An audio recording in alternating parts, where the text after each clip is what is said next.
ఆదిలాబాద్ జిల్లాలో గంజాయి దందా విస్తరిస్తోంది. పోలీసులు ఉక్కుపాదం మోపుతున్న దొడ్డిదారుల్లో అమ్మకాలు సాగిపోతూనే ఉన్నాయి. ఇదే జిల్లా మీదుగా ఉత్తరాది రాష్ట్రాలకు గంజాయి తరలుతోంది. గంజాయి మత్తులో యువత చిత్తవుతోంది.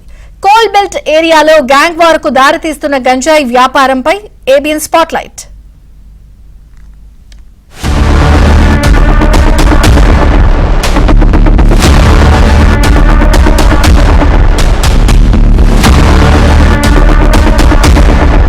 ఉమ్మడి ఆదిలాబాద్ జిల్లా వ్యాప్తంగా చాప కింద నీరులా గంజాయి దందా విస్తరిస్తోంది. యువతను టార్గెట్ చేసుకుని యథేచ్ఛగా గంజాయి విక్రయాలు సాగిస్తున్నారు. యువత గంజాయి మత్తులో గొడవలకు తెగబడుతున్నారు. రాత్రి 10 దాటితే విచ్చలవిడిగా రోడ్లపై తిరుగుతున్నారు. కొంతమంది యువకులు గంజాయి సేవించిన తర్వాత అమ్మకాలు కూడా జరుపుతున్నారు. కిలోల చొప్పున కొనుగోలు చేసి 10-15 గ్రాముల ప్యాకెట్లుగా మారుస్తున్నారు. 100 నుంచి 500 వరకు ఒక్కో ప్యాకెట్ ని విక్రయిస్తున్నారు. ఏపీ, ఒడిశా సరిహద్దు ప్రాంతాల నుంచి ఇక్కడికి గంజాయి సరఫరా అవుతోంది. పక్కనే ఉన్న మహారాష్ట్ర, ఛత్తీస్గఢ్ రాష్ట్రాల నుంచి రవాణా సాగుతోంది. అడపాదడపా పోలీసులు పట్టుకుంటున్న కొత్త మార్గాల్లో అమ్మకాలు చేస్తున్నారు.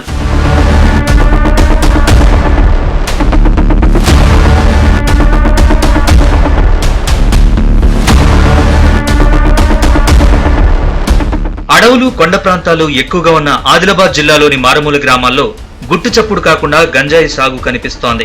బజార్ హత్నూర్, బోధ్, భీంపూర్, తలమడుగు, ఇంద్రవెల్లి, నార్నూర్, ఉట్నూర్, గాదిగూడ, సిరికొండ తదితర మండలాల్లోని పలు మారుమూల గ్రామాల్లో గంజాయి సాగులో ఉందన్నది జగమెరిగిన సత్యం. ప్రధానంగా పత్తి, కంది పంటల్లో అంతర పంటగా గంజాయిని సాగు చేస్తున్నారు. గంజాయి మొక్కలు కూడా కంది పంటను పోలి ఉండడంతో ఎవరికీ అనుమానం రాకుండా ఉంటుందన్న ఉద్దేశంతో కొందరు రైతులు అంతర పంటగా గంజాయిని కంది పంటలో సాగు చేస్తున్నారు. ఇలా అంతర పంటగా సాగైన గంజాయిని అక్రమ మార్గాల గుండా తరలించి దళారులకు విక్రయిస్తున్నారు.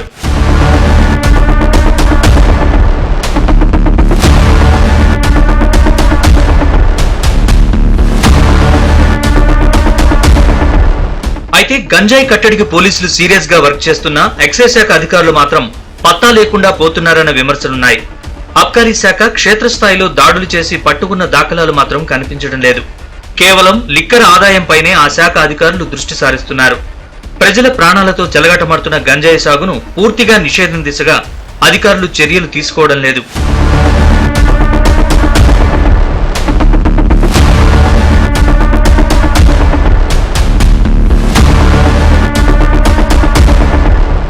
వాస్తవానికి ఆదిలాబాద్ ఎస్పీ గౌజాలం బాధ్యతలు స్వీకరించిన తర్వాత జిల్లాలో గంజాయి రవాణాపై సీరియస్ గా దృష్టి పెడుతున్నారు. ఈ క్రమంలో ఇతర రాష్ట్రాల నుంచి రవాణా అవుతున్న గంజాయి, నిషేధిత గుట్కాలను ఎప్పటికప్పుడు స్వాధీనం చేసుకుంటున్నారు.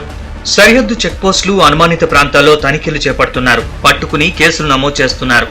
మరోవైపు ఏపీ జిల్లాల నుంచి ఉత్తరాది రాష్ట్రాలకు స్మగ్లర్లు గంజాయి రవాణా చేస్తున్నారు. 44వ నంబర్ జాతీయ రహదారి మీదుగా సరుకులు తీసుకెళ్తున్నట్లుగా గంజాయి సంచుల్ని వాహనాల్లో తరలిస్తున్నారు. ఇటీవల తలమడుగు మండలం లక్ష్మీపూర్ అంతర్రాష్ట్ర సరిహద్దు చెక్పోస్ట్ వద్ద పోలీసులు కంటైనర్ లారీలో సుమారు 2.25 కోట్ల విలువైన 900 కిలోల బరువున్న ఎండు గంజాయిని స్వాధీనం చేసుకున్నారు. పోలీసుల విచారణలో ఆంధ్ర, ఒడిశా బోర్డర్ నుంచి మహారాష్ట్రకు తరలిస్తున్నట్లు తేలింది. ఇంత పెద్ద మొత్తంలో గంజాయి పట్టుబడ్డం ఇదే మొదటిసారి. గంజాయి సహా మత్తు పదార్థాల రవాణా, విక్రయంపై నిఘా కొనసాగుతోందని, ఎవరిని వదిలిపెట్టబోమని ఎస్పీ హెచ్చరిస్తున్నారు. ఈ ఇయర్ లో చూస్తే దాదాపు more than 70-80 cases under NDPS act case register చేయడం జరిగింది. దీంట్లో more than 100 accused have been arrested and this is a booster. This case is a booster for our action. ఇంకా గంజాయి మీద మేము స్ట్రిక్ట్ యాక్షన్ తీసుకుంటాము. ఇది కమర్షియల్ క్వాంటిటీ కేసు కాబట్టి ఈజీగా ఎక్కువ పనిష్మెంట్ ఉంటాయి. ఈజీగా ఇక్కడ బెయిల్ కూడా రాదు. అన్ని మొత్తం సీజ్ గాంజా మాల్ఖానాలో మేము షిఫ్ట్ చేస్తాము అండ్ డ్రగ్ డిస్పోజల్ ప్రొసీజర్ ప్రకారం ఇది ఇన్సినరేటర్లో డిస్ట్రాయ్ కూడా చేస్తాము. కోల్బెల్ట్ ప్రాంతమైన మంచిర్యాల జిల్లాలో గంజాయి వినియోగం ఆందోళన కలిగిస్తోంది. జిల్లా కేంద్రం సహా పట్టణాలు, గ్రామాలు అనే తేడా లేకుండా గంజాయి సరఫరా యథేచ్ఛగా కొనసాగుతోంది. యువత, టీనేజ్ పిల్లలు బానిసలుగా మారి భవిష్యత్తును అంధకారం చేసుకుంటున్నారు. యువత బలహీనతల్ని ఆసరాగా చేసుకుంటున్న ఏజెంట్లు గంజాయిని ఒకరి నుంచి ఒకరికి అలవాటు చేస్తూ అందిన కాడికి దండుకుంటున్నారు. జిల్లా కేంద్రంతో పాటు చుట్టుపక్కల ప్రాంతాల్లో పదుల సంఖ్యలో గంజాయి అడ్డాలు కొనసాగుతున్నాయి. మందమర్రి, క్యాతనపల్లి, బెల్లంపల్లి, లక్షెట్టిపేట, చెన్నూర్, నస్పూర్ మున్సిపాలిటీలో పరిస్థితి క్రమేణా చేజారుతోంది. మత్తుకు బానిసైన యువకులు విచ్చలవిడిగా ప్రవర్తిస్తున్నారు. గ్యాంగ్ వార్లు జరుగుతున్నాయి. పరస్పరం దాడులు చేసుకోవడం, చోరీలకు పాల్పడడం లాంటి ఘటనలు తరచూ చోటు చేసుకుంటున్నాయి. దీనికి తోడు గ్రామీణ ప్రాంతాలకు విస్తరిస్తోంది. పోలీసులు తనిఖీలు, దాడులు చేస్తున్నా దందా మాత్రం ఆగడం లేదు. గంజాయి వాడుతున్న వారంతా 25 ఏళ్లు లోపువారే కావడంతో వారికి కౌన్సిలింగ్ ఇచ్చి మార్చేందుకు అధికారులు ప్రయత్నిస్తున్నారు.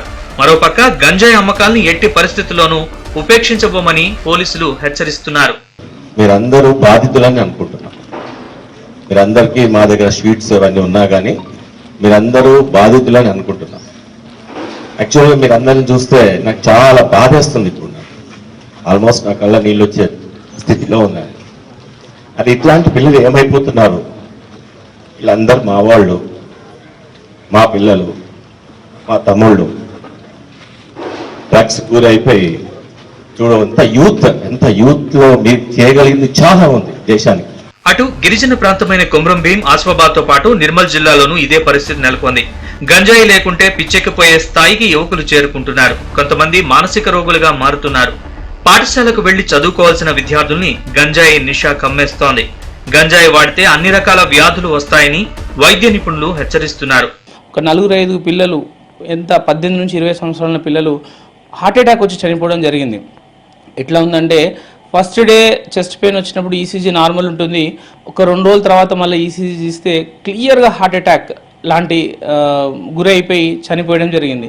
తర్వాత రిట్రోస్పెక్టివ్గా వాళ్ళ గురించి ఎంక్వైరీ చేసి అసలు ఎందుకు వీళ్ళకి ఈ ఏజ్లోనే ఛాతీ నొప్పి వచ్చింది, గుండెకు సంబంధించిన సమస్యలు ఎందుకు వస్తున్నాయి, హార్ట్ అటాక్ ఎందుకు వస్తున్నాయి మనం ఎంక్వైరీ చేస్తే వాళ్ళు గంజాయికి అలవాటు పడి దగ్గర ఒక 4-5 సంవత్సరాల నుంచి రోజు గంజాయి తీసుకోవడం జరిగింది. సో ఇట్లా అంటే చిన్న వయసులోనే ఊపిరితిత్తుల సమస్యలు, మెదడుకు సంబంధించిన సమస్యలు, గుండెకి సంబంధించిన సమస్యలు, కిడ్నీకి సంబంధించినటువంటి సమస్యలు మనం గంజాయి బారిన పడిన వాళ్ళు చూసే అవకాశం ఎక్కువ ఉంటుంది. ఏదేమైనా గంజాయిని సమూలంగా నాశనం చేసేందుకు పోలీస్, అబ్కారీ అధికారులు కఠిన చర్యలు తీసుకోవాలని జిల్లా ప్రజలు కోరుతున్నారు.